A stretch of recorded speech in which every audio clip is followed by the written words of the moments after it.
Bonjour, je m'appelle John Benson. Je suis interprète de conférences français-anglais. Je travaille dans les conférences internationales. John Benson is an experienced French to English conference interpreter. His job has taken him across the country to work with a variety of different people.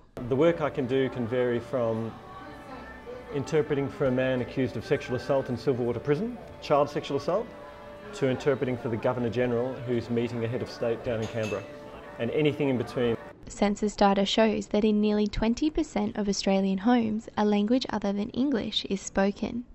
With almost 250 languages spoken in Sydney alone, interpreters and translators are crucial in providing access to essential services. When you're interpreting for people who could not communicate without you, okay, so you know that you are there to give these people access to life, really, you know. Professor Sandra Hale from the University of New South Wales is a leading researcher in the practice of interpreting and translating in Australia. She says there is a need for change and recognition for those working in the profession.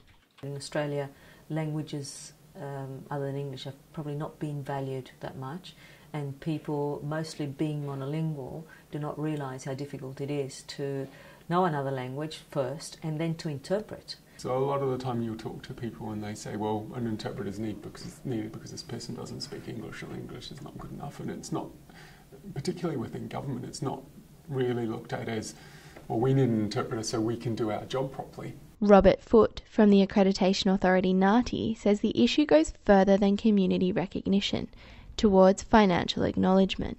And that's something I think government has to grasp with, this idea that unless you recognise translators and interpreters in the way you pay them, essentially, you know, you're not going to have a service there when you need it. Whilst the demand for interpreters is ever growing, translators have seen significant changes in their industry. You have the globalisation of communications. It means that somebody in Peru can do some French translating, somebody in India can do it, and they live in a country with very different standards of living and costs of living, so they can offer unbeatable rates. They can offer to do a document for 2 cents a word. With fluctuating demand, traditional roles in translation work, such as subtitling, have changed. And we also don't have as large a staff as we used to have, obviously. We have an array of contract workers and contacts who will do the translation checking for us. The SBS subtitling department began in the 1980s with over 60 in-house translators.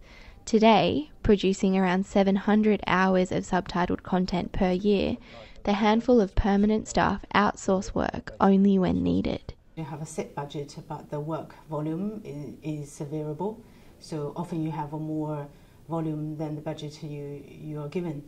Because our work, as I said, it's very acquisition driven. Despite some of these issues in the industry, Sandra Hale encourages people who might be considering working in the field. You will become a good influence in the world. You will do a job that will be significant. You know, you will make a difference in people's lives.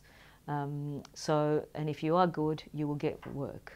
People put on headsets, they hear beautiful French or beautiful English. It's all perfect, it's all accurate. And basically we're ghosts that provide this extraordinary service, and we disappear at the end of the day. Blancato reporting for Tip of the Tongue.